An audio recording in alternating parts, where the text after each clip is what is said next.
ಕನ್ನಡ ನಾಡು, ಇದು ಕನ್ನಡಿಗರ ನಾಡಿಮಿಡಿತ. ಕೂಲಿಗಾರರಿಗೆ ಸಂಬಳ 600 ರೂಪಾಯಿ ಹೆಚ್ಚಿಸಿ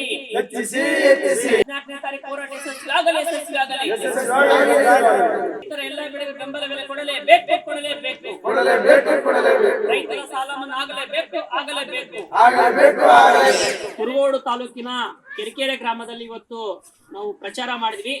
ಮೇ 14ನೇ ತಾರೀಕು ಬುಧವಾರ ದಿನ ಬೆಂಗಳೂರಲ್ಲಿ ರಾಜ್ಯ ಮಟ್ಟದ ಬೃಹತ್ ಪ್ರತಿಭಟನೆ ಹಮ್ಮಿಕೊಂಡಿದ್ವಿ. ಕೇಂದ್ರ ಹಾಗೂ ರಾಜ್ಯ ಸರ್ಕಾರದ ಜನವಿರೋಧಿ ನೀತಿಗಳ ವಿರುದ್ಧ ಬೃಹತ್ ಪ್ರತಿಭಟನೆ ಇದೆ. ಮುಖ್ಯವಾಗಿ ಕೇಂದ್ರ ಸರ್ಕಾರ, ರಾಜ್ಯ ಸರ್ಕಾರ ಅಗತ್ಯ ವಸ್ತುಗಳ ಬೆಲೆ ಏರಿಕೆಯನ್ನ ಏರಿಸ್ತಾ ಇದ್ದಾರೆ. ಪೆಟ್ರೋಲು, ಡೀಸೆಲ್, ಅಡಿಗೆ ಎಣ್ಣೆ ಎಲ್ಲ ವಸ್ತುಗಳು ಗಗನಕ್ಕೆ ಏರ್ತಾ ಇದೆ. ಈ ಬೆಲೆ ಏರಿಕೆಯನ್ನ ಕೂಡಲೇ ಹಿಂತೆಗೆದುಕೊಳ್ಬೇಕಂತ ನಾವು ಬೇಡಿಕೆ ಇಡ್ತಾ ಇದೀವಿ.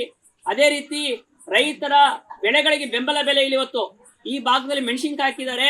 ಇವತ್ತು ಮೆಣಸಿನಕಾಯಿ ಮಾರ್ಕೆಟ್ ಅಲ್ಲಿ ಬರೋ 5,000-6,000 ರೂಪಾಯಿ ಇವತ್ತು ಕ್ವಿಂಟಲ್ ತಗೊಳ್ತಾರೆ. ಇದರಿಂದ ರೈತರು ಸಾಕಷ್ಟು ನಷ್ಟ ಆಗ್ತಾ ಇದೆ. ಇವತ್ತು 1 ಎಕರೆ ಮೆಣಸಿನಕಾಯಿಗೆ 2 ಲಕ್ಷ ರೂಪಾಯಿ ಖರ್ಚು ಮಾಡಿದ್ದಾರೆ. ನಮ್ಮ ಸಂಘಟನೆಯಿಂದ ನಾವು ಬೇಡಿಕೆ ಇಡ್ತಾ ಇದೀವಿ, ಕನಿಷ್ಠ ಆದ್ರೂ ಇವತ್ತು 5531 25,000, ಅದೇ ರೀತಿ 2043 ಬ್ಯಾಡಗಿ ಮೆಣಸಿನಕಾಯಿ 50,000 ರೂಪಾಯಿ ಬೆಂಬಲ ಬೆಲೆ ಕೊಡಬೇಕು. ಮೆಣಸಿನಕಾಯಿಗೆ ಕನಿಷ್ಠ ಬೆಂಬಲ ಬೆಲೆ ಅಡಿಯಲ್ಲಿ ತರಬೇಕಂತ ನಾವು ಬೇಡಿಕೆ ಇಡ್ತಾ ಇದೀವಿ. ಅದೇ ರೀತಿ ನರೇಗಾ ಕೂಲಿ ಕಾರ್ಮಿಕರಿಗೆ ಉದ್ಯೋಗ ಖಾತ್ರಿ ಕೂಲಿಗಾರ ಸರಿಯಾಗಿ ಕೆಲಸ ಕೊಡ್ತಾ ಇಲ್ಲ. 1 ವಾರ ಕೆಲಸ ಮಾಡಿದ್ರೆ 15 ದಿನ ವಾರ ಗಟ್ಟಲೆ ಮನೆಗೆ ಕೊಡ್ಬೇಕು. ಈ ರೀತಿ ಆಗ್ಬಾರ್ದು.